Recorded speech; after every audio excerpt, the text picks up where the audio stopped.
Welcome to RJ classes. और चलिए आज का हम लोग का जो टॉपिक है सिंपल पेंडुलम। सिंपल पेंडुलम को आज हम लोग डिस्कस करते हैं। तो इसके पहले अगर आप चैनल सब्सक्राइब नहीं करे हो, चैनल सब्सक्राइब कर लेना, बेल आइकन प्रेस कर लेना ताकि आपको नए वीडियो का नोटिफिकेशन टाइमली मिलता रहे। तो चलिए स्टार्ट करते हैं simple pendulum. Simple pendulum exactly पहले है क्या हम समझ लेते हैं। तो सिंपल पेंडुलम है क्या उसके पहले इसके पार्ट्स को समझ लें तो डेफिनेशन समझने में ज़्यादा आसानी होगी। तो सबसे पहले हमने एक रिजिड सपोर्ट लिया। सपोर्ट मतलब क्या, दीवार, डंडा, कहीं से भी आप क्या करो, आपको लटकाने के लिए एक जगह चाहिए, इसको आप क्या बोलते हो, सपोर्ट बोलते हो। और इस सपोर्ट से करते क्या, हम लोग हुक लगाते हैं और हुक के थ्रू एक स्ट्रिंग से एक मेटालिक बॉब को लटका देते हैं। बॉब का मतलब क्या होता है, कोई भी मेटालिक मास को हम लोग लटका दिए। तो ये कंप्लीट अरेंजमेंट जो हो गया ये क्या हो गया, सिंपल पेंडुलम हो गया। और इसके अगर डेफिनेशन की बात करूं मैं तो डेफिनेशन लिख दिया हूं मैं आपको। Is a heavy point mass. Heavy point mass किसके लिए बोला गया है, ये बॉब के लिए। Heavy point mass suspended from a rigid support.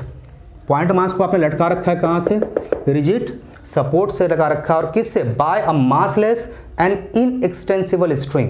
मतलब अब जो आपका स्ट्रिंग होगा वहां पे आपको एज्यूम करना होगा कि स्ट्रिंग कैसा होना चाहिए, ये मासलेस होनी चाहिए। इसकी मास को हम लोग क्या करते हैं, निग्लेक्ट कर लेते हैं, मान लेते हैं कि इसका मास कुछ भी नहीं है।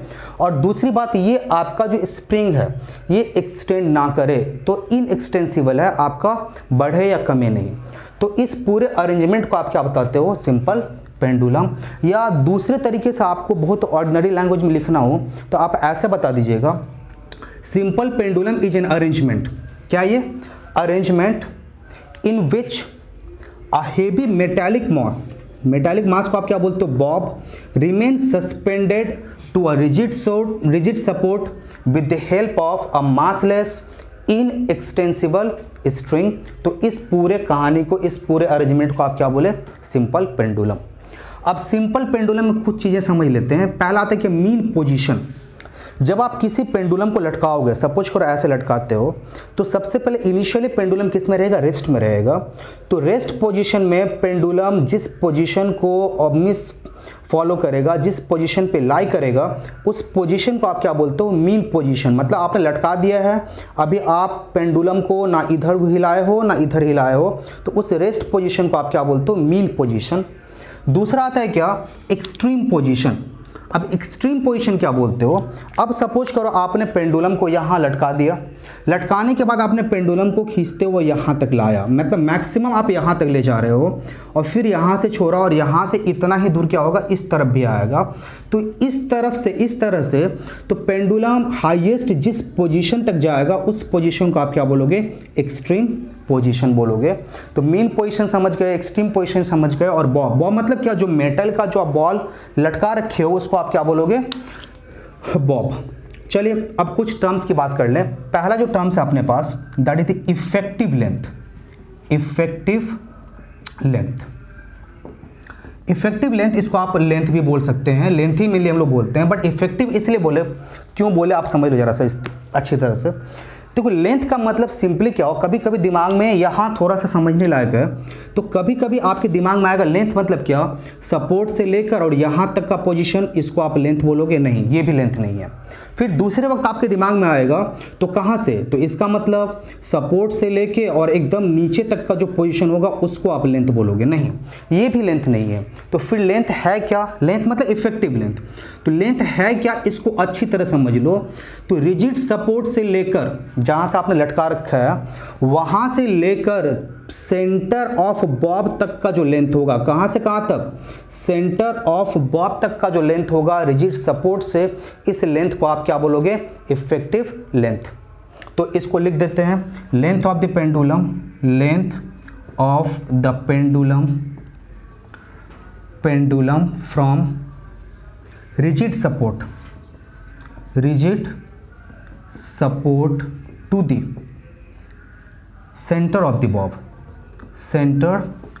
The bob. तो इस पोजीशन को आप क्या बोलोगे, effective length of the pendulum. दूसरा आते हैं क्या, दूसरा जो टर्म अपने पास है, ऑसिलेशन। तो ऑसिलेशन का डेफिनेशन करते हैं। Oscillation, a complete to and fro, पहले मैं लिख दूं definition, a complete to and fro motion of the pendulum is called its oscillation। तो आपने बोल दिया complete to and fro. To and fro का मतलब क्या होता है, जैसे मैं समझा दूं आपको, ये मेरे पास है, ये टू एंड फ्रो, ये गया फिर इधर गया फिर वापस आया, मतलब एक पोजीशन से मेरा ट्रैवल करेगा, जाएगा, दूसरे पोजीशन का आएगा, फिर उसी पोजीशन को, समझ जरा सा, ये मेरा क्या है, मीन पोजीशन, मतलब अभी पेंडुलम रेस्ट में है, इसको हम खींच के कहाँ तक लाए, यहाँ तक, फिर यहाँ से ये मूव करते हुए कहाँ तक आएगा, यहाँ तक, दूसरे एंड तक, और दूसरे एंड से फिर जब सेंटर तक जाएगा तो इस कंप्लीट मूवमेंट को आप क्या बताओगे, वन ऑसिलेशन। फिर से समझ लो, अच्छी तरह समझ लो, क्या क्या, आपके सेंटर से पेंडुलम को आपने क्या किया, मूव कराते हुए एक एक्सट्रीम तक लाया, एक एक्सट्रीम से मूव करते हुए कहाँ तक आया, फिर दूसरे एक्सट्रीम तक, और दूसरे एक्सट्रीम से मूव करते हुए फिर जब सेंटर पोजीशन को ये अचीव करेगा तो इस पूरे के पूरे मूवमेंट को आप क्या बोलते हो, वन ऑसिलेशन। ये आपके पास समझ में आ गया। अच्छा, अब ऑसिलेशन के बाद क्या आता है अपने पास, एक और टर्म आता है, उस टर्म को आप क्या बोलते हो, टाइम पीरियड। तो ऑसिलेशन समझ गए, अब चला जरा से समझ लेते हैं टाइम पीरियड। टाइम पीरियड आप किसको बताते हो, तो लिख देते हैं टाइम पीरियड। तो डेफिनेशन में पहले लिख दो फिर आपको समझाता हूं। टाइम टेकन, क्या बोलते हो आप, time taken to complete one oscillation. एक ऑसिलेशन के लिए one oscillation is called time period. तो एक ऑसिलेशन को कंप्लीट करने के लिए, मतलब यहां से मेरा मूव करते हुए यहां तक जाएगा, फिर यहां से वापस यहां तक आएगा, फिर यहां से इस पोजीशन को आएगा, तो इतने देर में जो इतना मूवमेंट करने के लिए जो टाइम लगेगा उस टाइम को आप क्या बोलोगे, टाइम पीरियड। जैसे सपोज करो, मैं समझाता हूं आपको, एक पेंडुलम है और एक पेंडुलम को आपने क्या किया, 60 सेकेंड के लिए आपने क्या किया, ऑसिलेट करवाया, छोड़ दिया आपने, यहां तक लाके घूमता रहा, कितने देर तक, 60 सेकेंड तक। और इस 60 सेकेंड में सपोज करो इसने कितना ऑसिलेशन कंप्लीट किया, 40 ऑसिलेशन कंप्लीट किया। तो अब आपसे पूछा गया कि ये बताओ कि इसका टाइम पीरियड क्या होगा। तो अभी आप बोले क्या कि अभी तो मेरे पास 40 ऑसिलेशन है, और टाइम पीरियड का डेफिनेशन क्या है, एक ऑसिलेशन के लिए जितना टाइम लगेगा उसको आप क्या बताओगे, टाइम पीरियड। तो अभी 40 ऑसिलेशन के लिए कितना टाइम लगा, 60 सेकेंड, तो वन ऑसिलेशन के लिए कितना लगेगा, वन ऑसिलेशन के लिए कितना टाइम लगा, तो 60/40 सेकेंड इक्वल्स टू 1.5 सेकेंड। ये आपका क्या हो गया, टाइम पीरियड। टाइम पीरियड को किससे डिनोट करते हो, कैपिटल टी से डिनोट करते हैं, और इसके लिए यूनिट क्या होगी, तो यूनिट तो पता ही आपके पास क्या होगा, सेकेंड होगा। तो ये हो गया टाइम पीरियड। टाइम पीरियड के बाद एक और टर्म हम लोग मेंशन करेंगे, एक और टर्म स्टडी करेंगे, फ्रीक्वेंसी। फ्रीक्वेंसी क्या होता है ये बता दूं मैं आपको, पहले डेफिनेशन लिख देता हूं। तो फ्रीक्वेंसी बोलते क्या, नंबर ऑफ ऑसिलेशन, लिख दूं मैं definition, number of oscillation made by the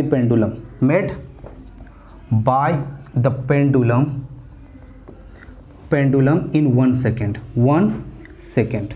तो 1 सेकेंड में एक पेंडुलम जितना ऑसिलेशन कंप्लीट करेगा उस ऑसिलेशन को आप क्या बोलोगे, उसकी फ्रीक्वेंसी बोलोगे। उतने नंबर ऑफ ऑसिलेशन क्या होगी, उसकी फ्रीक्वेंसी। जैसे मैं सपोज करूं, सेम एग्जांपल के थ्रू समझाता हूं। आपने पेंडुलम लिया, 60 सेकेंड तक इसको आपने क्या किया, ऑसिलेट करवाया, और 60 सेकेंड में इसने कितना मीन्स क्या किया, तो आप बता रहे हो क्या, 40 ऑसिलेशन कंप्लीट किया, 40 ऑसिलेशन कंप्लीट किया। तो 40 ऑसिलेशन जो कंप्लीट करा है कितने देर में, 60 सेकंड में। लेकिन हमको फ्रीक्वेंसी का डेफिनेशन क्या दिया गया कि 1 सेकंड में जितना फ्रीक्वेंसी ऑसिलेशन कंप्लीट करेगा वही इसकी फ्रीक्वेंसी होगी।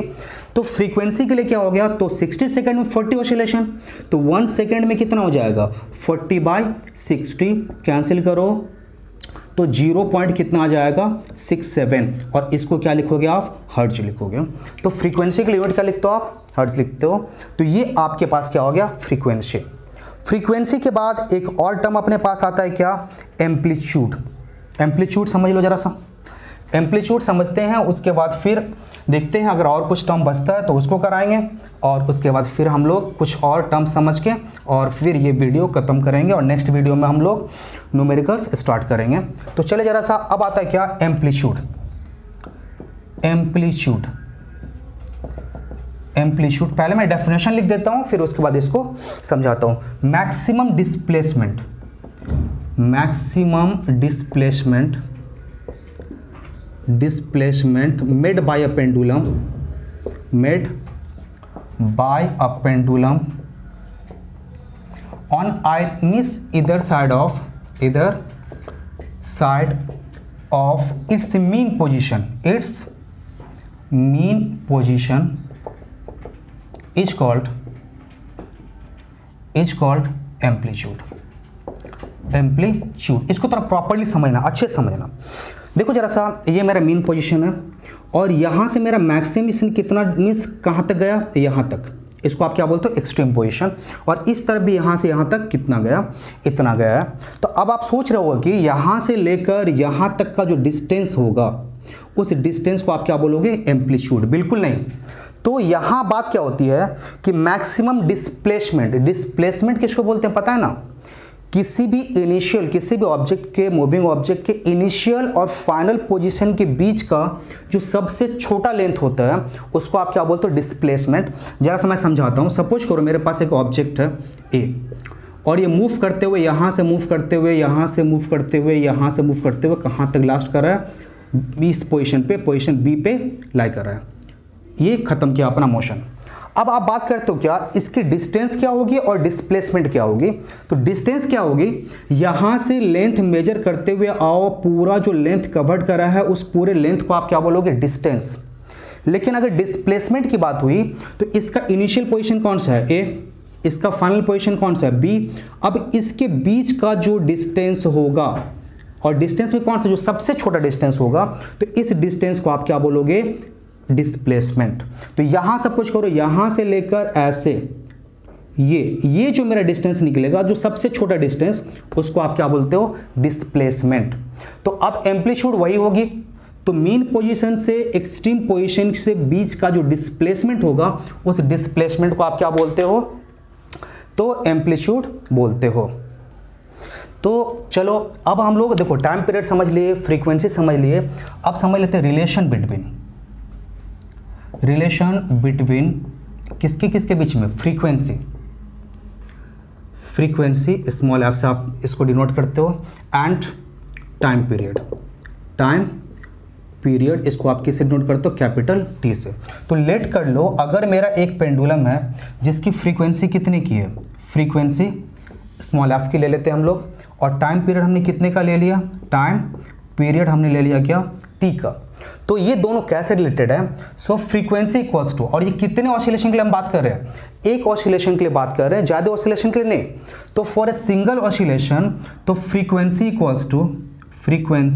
Equals to 1 by time period, that is inversely proportional, time period, time period. So F equals to क्या आएगा, 1 by T. This is the required relation between the frequency and time period. और अब हम लोग समझ लेते हैं क्या, लेंथ तो समझ लिए थे, अब समझ लेते हैं कि ये जो लेंथ है पेंडुलम का, या टाइम पीरियड जो पेंडुलम का है, इसको इरेज करते हैं। अब चलो देख लेते हैं कि पेंडुलम का जो टाइम पीरियड है, ये टाइम पीरियड किन किन बातों पे डिपेंड करता है और किन बातों पे डिपेंड नहीं करता है। तो पहली बात, factors affecting time period, time period of a pendulum, of a pendulum. तो चलो किन किन फैक्टर्स पे ये डिपेंड करता है। तो पहला फैक्टर लेंथ, लेंथ या इसको बोलते हो आप इफेक्टिव लेंथ, जो बोलना है बोलो, दोनों सेम है, इफेक्टिव लेंथ। तो और इसको क्या बोलते हैं हम इन टर्म्स, कभी कभी आपको दे देगा लॉ ऑफ लेंथ करके भी इसको आपको दे देगा, और उसको कैसे डिफाइन करेंगे मैं समझा दूंगा आपको अभी। तो देखो लेंथ, तो time period of a pendulum is directly proportional to the square root of the length of the pendulum. अगर टी मेरा टाइम पीरियड और एल मेरा अगर लेंथ है, तो time period of a pendulum is directly proportional to the square root of the length of the pendulum. ये पहला factor हो गया। तो दूसरा factor acceleration due to gravity, acceleration due to gravity, gravity. तो एक्सीलरेशन ड्यू टू ग्रेविटी मतलब क्या, small G. तो time period of a pendulum is inversely proportional to the square root of the acceleration due to gravity. मतलब ये acceleration क्या means due to gravity कैसे inversely proportional है। और inversely proportional का मतलब क्या होता है ये बताया गया बहुत सारे वीडियो में, आपको आप समझ चुके होंगे। अब यहीं से देखो इन दोनों का यूज करके देखो, अब कभी कभी देगा क्या लेंथ ऑफ, लेंथ पे कैसे डिपेंड करता है इसको ना देगा, अभी कभी कभी क्या दे देगा आप मिस what do you mean by the law of length, word इसी को क्या दे देगा, law of length, law of length. तो इसको आप वर्ड में लिख देना, क्या लिखोगे, so law of the length of the pendulum states that time period of a pendulum is directly proportional to the square root of the length of the pendulum. इसी बात को लिख देना है, एक्स्ट्रा कुछ नहीं लिख रहे हैं हम। और इसको क्या दे देगा दूसरा, law of gravity, law of gravity. Same terms हैं, सिर्फ ये क्या करेगा वर्ड्स चेंज कर देगा। तो लॉ ऑफ ग्रेविटी में क्या लिखोगे, तो time is law of gravity. लिखना कैसे देखो, वर्ड आपको प्रॉपर्ली अरेंज करना होगा और लिखना कैसे ये भी मैं सिखा रहा हूं आपको। लॉ ऑफ ग्रेविटी, तो वहां क्या लिखना है, law of gravity states that time period of a pendulum is inversely proportional to the square root of the acceleration due to gravity। ये मेरे पास क्या हो गया, दो फैक्टर्स है जिस पे ये पेंडुलम क्या करता है, डिपेंड करता है। और इन दोनों फैक्टर्स को लेकर हमको क्या करना है, टाइम पीरियड के लिए एक रिलेशन फाइंड करना है। और रिलेशन क्या होगा मैं समझाता हूं आपको। तो रिलेशन होगा आपको कभी कभी आप दे देगा क्या कि प्रूफ करो, for a simple pendulum proof that T equals to 2 pi under root L by g. ये आपको प्रूफ करने के लिए दे देगा। अब इसको प्रूफ कैसे करोगे, तो प्रूफ करने के लिए लंबा चौड़ा कुछ मत लिखना, देखना बुक में कभी कभी बहुत लंबा चौड़ा लिखा रहता है। आप सिंपली लिख देना कि if T is the time period, L is the length and G is the acceleration due to gravity at a place, then so from the law of length क्या लिखोगे, फ्रॉम लॉ ऑफ लेंथ, अभी आपको बताया गया है law of length क्या है, T proportional to under root L। ये क्या मेरा हो गया equation 1। From the law of gravity क्या लिखोगे, from the law of gravity, gravity T proportional to 1 by under root G। ये फ्रॉम इक्वेशन 1 एंड 2, अब दोनों इक्वेशन को हम ले लेते हैं, इक्वेशन 1 एंड 2। अभी इन दोनों को एक संग आप लेते हैं तो क्या आ जाएगा, T proportional to under root L by under root g, या T proportional to under root L by g. और देखो फिजिक्स या केमिस्ट्री में एक बात अच्छी तरह दिमाग में बैठा लो कि जब भी आप प्रोपोर्शनलिटी को हटाओगे तो प्रोपोर्शनलिटी को हटाने के लिए एक कांस्टेंट लेना पड़ता है, और यहाँ भी एक कांस्टेंट काम करेगा, T equals to 2 pi under root L by g. और ये 2 पाई क्या है, 2 पाई है प्रोपोर्शनलिटी कांस्टेंट। तो ये आपके पास क्या हो गया, डेरिवेशन प्रूफ हो गया। अब हम लोग चलो जरा सा डेरिवेशन प्रूफ कर लिए, फैक्टर्स किन किन फैक्टर्स पे डिपेंड करते हैं उसके बारे में बात कर लिए। अब हम लोग जो बात करने वाले हैं ये किन किन फैक्टर्स पे डिपेंड नहीं करता है उसके बारे में बात कर लें जरा सा। तो देखो जरा सा किन किन फैक्टर्स पे डिपेंड नहीं करता है, फैक्टर्स लिख देता हूं मैं, factors not affecting, factors not affecting time period, time period. तो पहला बात मास ऑफ द बॉब, क्या है, mass of the Bob. Bob पता है ना, ये जो मेटालिक बॉल ले रखे हो उसको क्या बोलते हैं, बॉब। देखो बॉब आप छोटा ले रखे हो, बड़ा ले रखे हो, कैसा ले रखे हो, इस मास पे बिल्कुल डिपेंड नहीं करता है टाइम पीरियड। तो इसके ऊपर अगर ऐसा कुछ दे तो वहां पे आप कंफ्यूज मत होना। दूसरी बात करते हैं क्या, material, material of the Bob, material of the Bob, Bob. देखिए मटेरियल पे भी ये बिल्कुल डिपेंड नहीं करता है। अगर सपोज करो आपका बॉब आयरन का दिया हुआ है तो फॉर पर्टिकुलर लेंथ जो मेरा टाइम पीरियड रहना है, अगर यही बॉब अगर कॉपर का दे दिया फिर भी आपका टाइम पीरियड क्या रहना है, वही रहना है। अगर सिल्वर का दे दिया फिर भी टाइम पीरियड क्या रहना है, वही रहना है। तो बॉब के मटेरियल के ऊपर क्या करता है, टाइम पीरियड बिल्कुल डिपेंड नहीं करता है। और जो तीसरा जो फैक्टर है वो डिपेंड कर, मीन्स बात करते हैं क्या, एम्पलीट्यूड। यस, तो एम्पलीट्यूड के ऊपर भी क्या करता है, आपका टाइम पीरियड डिपेंड नहीं करता है। एम्पलीट्यूड बड़ा हो छोटा हो कैसा हो, तो इसके ऊपर क्या करता है, तो ये डिपेंड नहीं करता है। और अब चलो बात कर लेते हैं हम लोग सेकेंड पेंडुलम की। सेकेंड पेंडुलम, अब न्यूमेरिकल्स करते समय कभी कभी क्या देगा, ये वर्ड आपको मिलता रहेगा, सेकेंड पेंडुलम। तो सेकेंड पेंडुलम किसको बोलते हैं, मैं पहले डेफिनेशन लिख दूं उसके बाद बात करूंगा। A pendulum having time period of 2 second is called second pendulum।